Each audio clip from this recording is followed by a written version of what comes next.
وحنهاي وهديك دوسيدا وحنهاي وانا معلمك وحنهاي وهديك دوسيدا وحنهاي وانا معلمك واجي بريبا او بحلقا ورابشو واجي بريبا او بحلقا ورابشو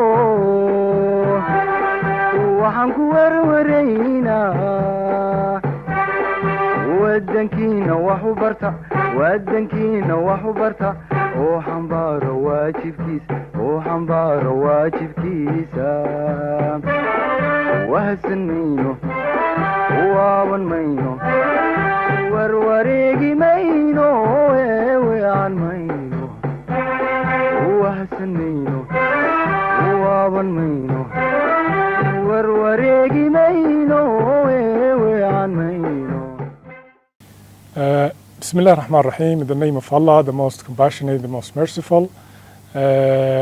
هو برنامجكيني كلا ساعتين محوها راديو هرقيسة يو تيفيجا هاي القرن كبا يعني جو خضر محمد فارح teacher خضر محمد فارح. So today inshallah I'm going inshallah to give you the lesson, and as you see behind me in the whiteboard the subject is English and our class form 1. So you can just get your textbook and follow me through page 26, and this is the end of the unit. So I'll just forget here it's unit 4. So you can follow me through unit 4, page 26, and lesson 9, and this is the title of the lesson. So as you see the title, the lion that carried firewood. Before I kick off the lesson that I'm going inshallah to give you, I would like to just give you an overview about the lesson. As you know, so each lesson in your textbook it's divided into many things. You have reading at the beginning. So each lesson starts with a passage and also a reading. So maxaa laynaga baahan yahay marka ardayo waxa lagaga baahan yahay readingka inaad ogaatid different vocabularies. You have different vocabularies in the reading. So how can you understand reading? I think we have discussed or explained this in an earlier lesson. You can understand reading through, first of all, you have to have a dictionary beside you. A dictionary, because you always need a dictionary, because from time to time you are going to check words that's might difficult. waxaad u baahanaysaa dictionary ayaad u baahanaysaa readingka markaad akhriisid. horena waan usii sheegno waxaan niri the best way or the best tricks to understand reading is first you have to have the first look, and then the second look, and then the third, so as you like.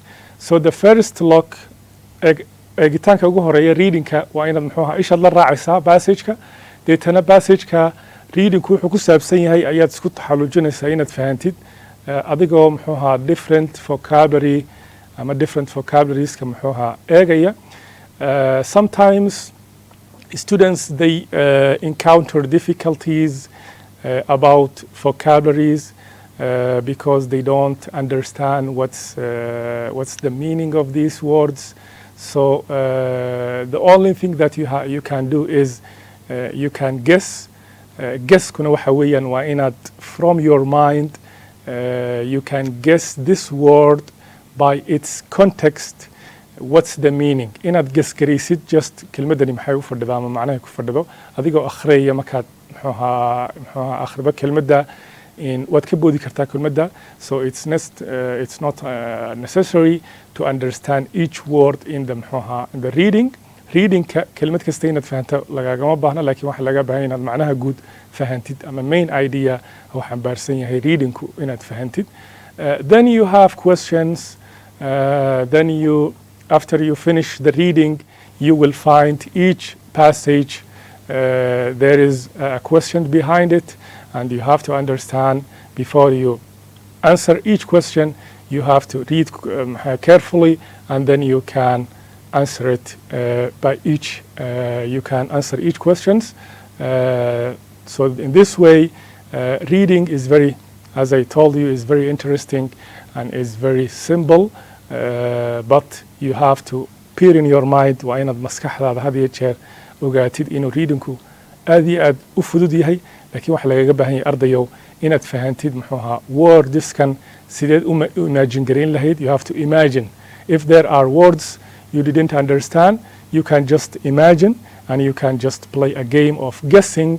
inaad ciyaartid game adigu maskaxdaada sidaad macnaha kelmadahan had iskugu dayi lahayd, eed adigu iskugu taxallujin lahayd kelmadan sidaad u fahmi lahayd, and also the other words. So each lesson, each unit, cutub kasta English ama textbookina wuxuu u qaybsan yahay qaybo badan buu u qaybsan yahay. Reading ba maxay ahayd ugu horeeya, waxa ku xig muxuu ahaa grammar, vocabulary ba ku xiga readingka. Vocabulary-gana you have a chart and you have the meaning. Then waxa ku xiga grammar chart ayaa ku xiga.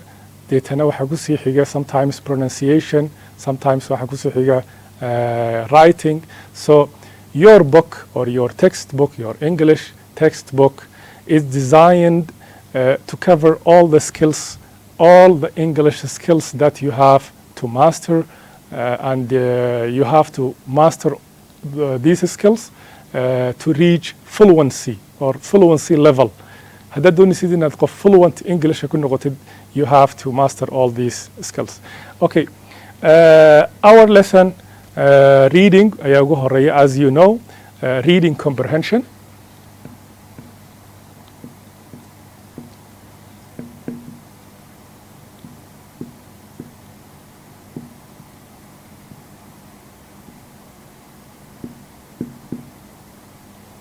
Reading comprehension ayaa ugu horeeya. Marka reading comprehension, you have to comprehend waa macnaheedu waa you have to understand, and you have to read line by line as we are going to do right now. So before we move to the slide, I would like just to repeat and to emphasize on the idea that you have to have a clear mind before you read, and also you should keep away from the noise. If there is a noise, you have to keep away from the noise, and because reading it needs focus and also concentration. You have to concentrate, because if you don't do that, then you miss words, and also you miss the understanding, and you miss many things.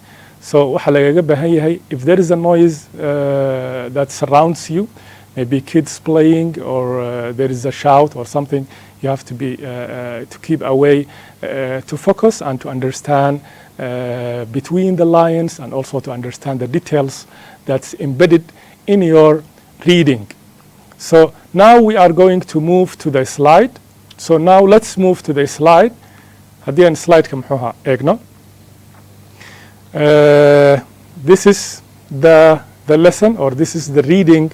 So I'm going now to read, and I wish you are tuning in, and I wish you are follow me while I'm reading, and you can open your textbook, page 26. So let me now read.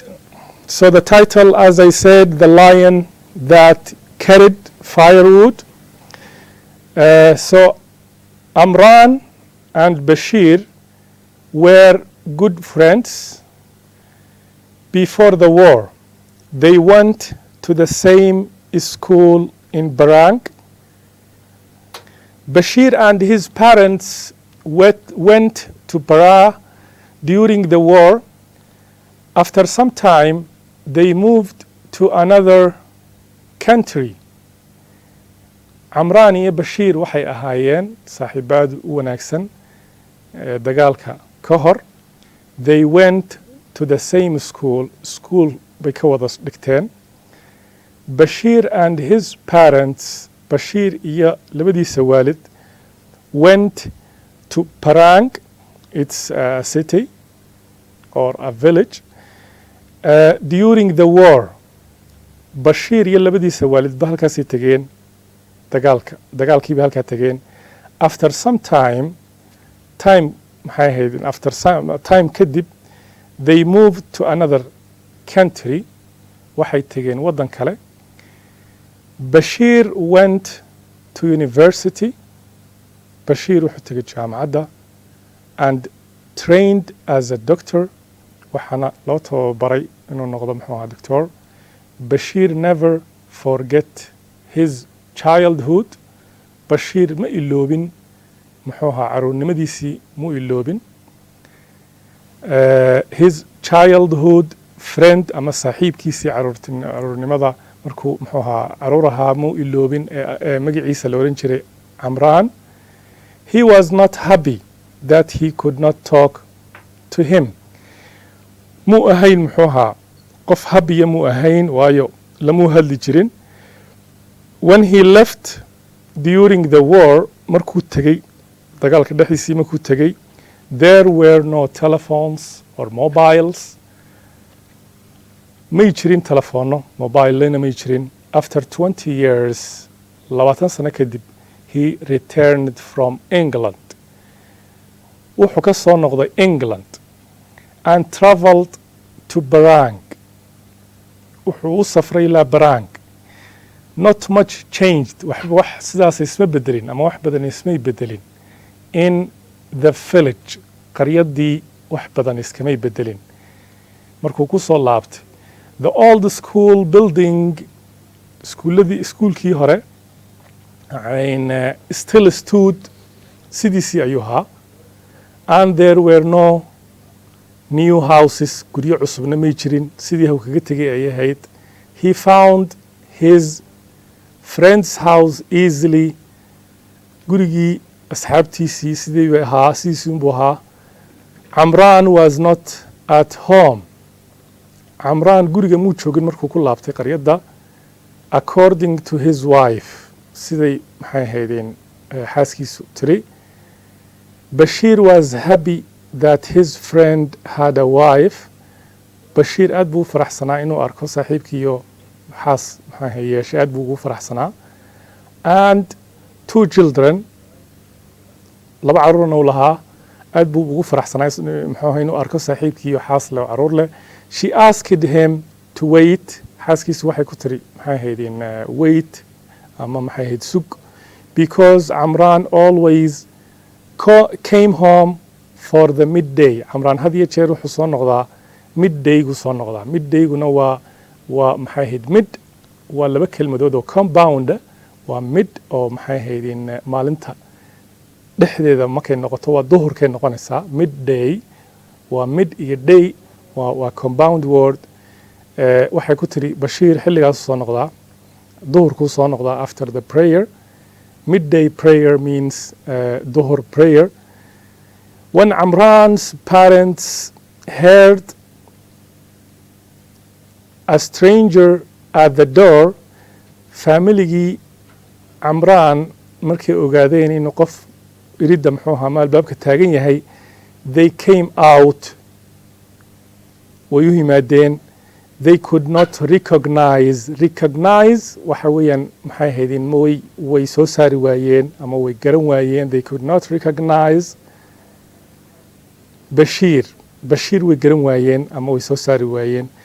When he introduced himself, markuu naftiisii maxay isku sheegayna, they immediately remembered. markiiba way xasuusteen, markuu isku sheegay ayay xasuusteen. They hugged him, yani way qabsadeen ama way ku dhadhegeen. And asked him lots of questions. su'aalo badan bay weydiiyeen about him and his family. su'aalo badan bay ka weydiiyeen naftiisa iyo familigiisa. They were not happy. maxay haydeen happy may ahayn ama kumay faraxsanayn that he was still not married. waxayna ku faraxsanayn inuu naxaas samayn. Amran begged them to let him walk around the village. Amran wuxuu muxuuhaa ka dalbaday inuu muxuuhaa qaryada hau soo arko kusoo wareego. He took the old road. dariiqii muxuuhaa isagii asxaabtiisa socon jireen xasuustiisa maxaa haydin ku jirtay ayuu xasuustay ama dariiqii markay yaraayeen hay mari jireen. He took the old road he and his friends used to take.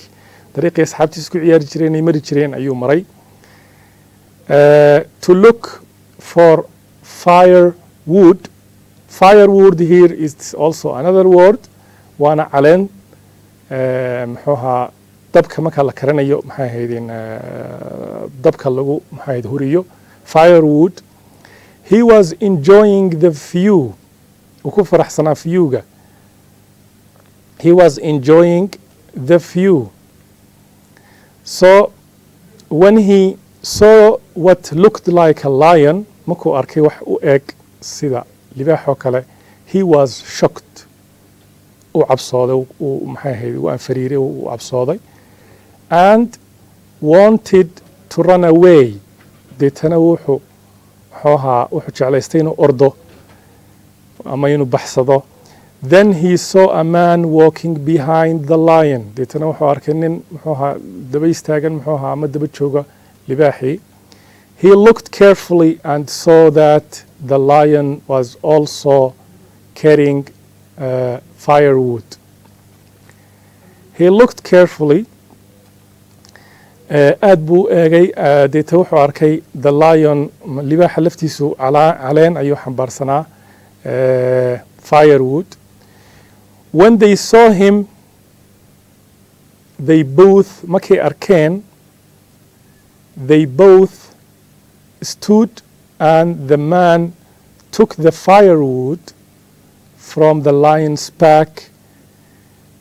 markay arkeen labadoodiiba way istaageen. deeta ninkii ayaa ka qaaday caleentii uu ka qaaday libaaxii buu ka qaaday and walked towards Bashir. deetana Bashir buu yimiday.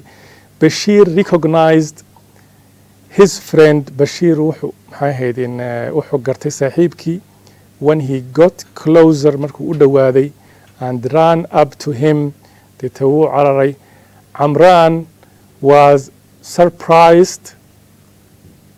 waxay la noqotay wax mufaaji'ay la noqotay at first, but as Bashir hugged him, laakiin Bashir markuu u kacay oo istaagay oo isku dhigeen Bashir, his memory xasuustiisu of their childhood days, maalmihii maxay caruurtinimadii ayuu xasuustay.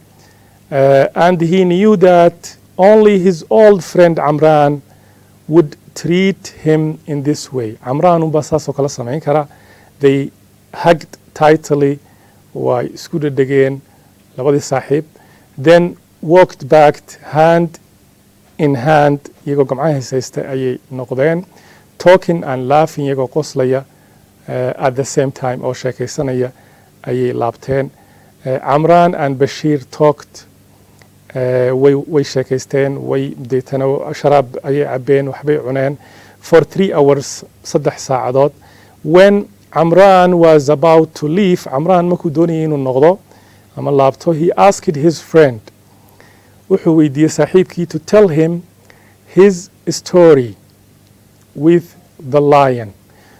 waa maxay sheekadaadu waa maxay libaax iga sheekee buu yidhi. Amran promised to tell him. Amran deeta wuxuu u ballan qaaday only when he visited him again. mar labaad markuu soo siyaarto ayuu maxay haydeen wuxuu ugu ballan qaaday inuu uga sheekeeyo marka labaad maxay haydeen ku soo noqdo ama soo siyaarto. So this is the first one. So asked friend to tell him the story with when Amran was about to leave, he asked his friend to tell him his story with the lion. Amran promised to tell him only when he was visited him again. Okay, the following year Amran came back wuu soo noqday Amran markuu sanadkii labaad soo noqday again from England Bashir was at the farm Bashir wuxuu joogay beerta farm as usual يعني sida caadadaba had iyo jeer wuxuu joogaa muxuu ahaa farmka and Amran went on the same road Amran dariiqii laftiisii ayuu maxaa hayday iyuu soo maray expecting to see his old friend with the lion isagoo u malaynaya inuu arki doono saaxiibkii iyo libaaxii when he turned the corner markuu istaagay markuu maxaa haydeen dhinac isku istaagay he saw his friend carrying the firewood wuxuu arkay saaxiibkii iyo firewoodkii ama caleentii sida on his head oo madaxa ku sida he was surprised waxay ku noqotay wax maxay haydeen surprised ama kedis ayay ku noqotay and asked him wuxuu weydiiyey the reason waa maxay reason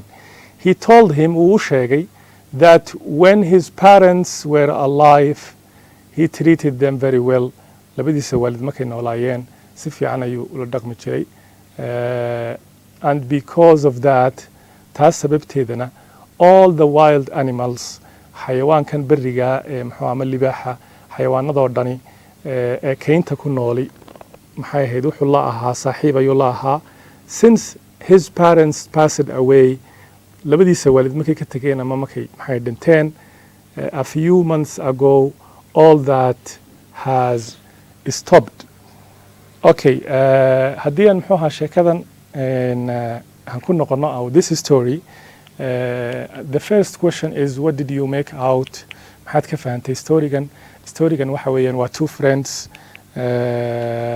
two close friends and Bashir and Amran so macnaha ku fadhidana waxa weeyaan waa sidaad u akhrideen the last lion parents waa wax muhiima waa muxuu ahaa if I read the last lion Bashir and Amran when he turned the corner muxuu yidhi Bashir muxuu ku yidhi Bashir wuxuu ku yidhi ama Amran wuxuu ku yidhi waalidkaygu markuu noolaa maxay haydeen all the animals in the forest he was close to the animals and he was a kind of friend with animals but when his parents passed away all that has gone muxuu ahaa saaxiibka wuxuu maxay xayawaanka saaxiib ayuu la ahaa markay waalidkiisu muxuu ahaa noolaa laakiin waxaasoo dhani waxay ahayd way tagtay markay waalidkiisu markuu dhintay ama labadiisa waalid markay dhinteen he didn't see that at all because all that has gone with the death of his both parents so arday waxa laga rabaa muxuu ahaa readingka you have to understand the lions and also you have to read between the lions and you have to figure out inaad soo saartid macnaha in the main idea hay ku fadhido imka main idea hay ku fadhido in sheekadani waxa weeyaan our parents are so precious and no one can live without his parents because they are the backbone of everything they support us they do everything for us and they always beside us they help us when we are in a bad days and they seem happy when we are happy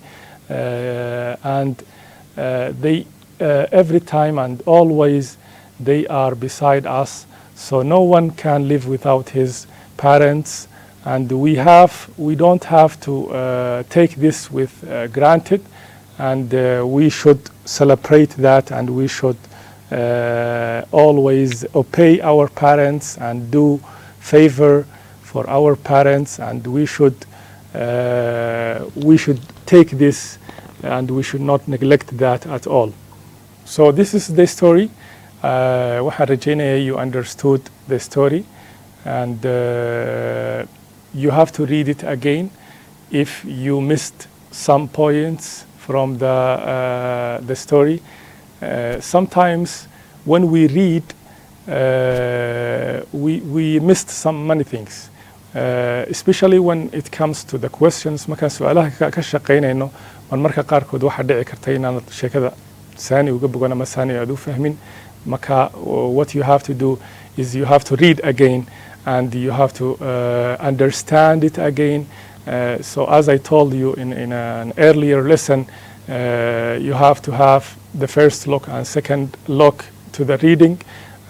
So in order to understand the details and in order to understand how to tie the story together and to have a complete picture of the story. Si aad u fahantay storyga waxa lagaga baahan yahay to read it more and once and twice until you understand it very well. casharkeenu sidaasuu muxuu ahaa ku egaa intaan cashar kale ku kulmi doona insha allah waa anigoo khadar maxamed waxaan igaga tegayaa asalaamu calaykum waraxmat ullahi wabarakaatu.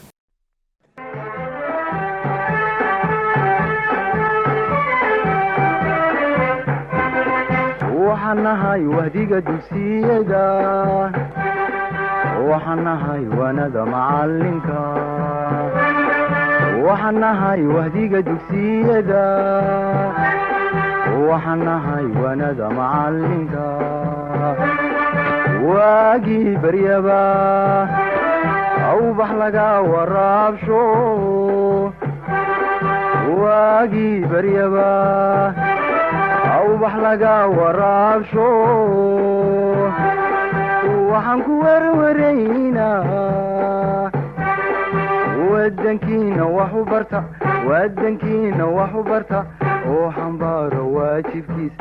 xambaaro waajibkiisa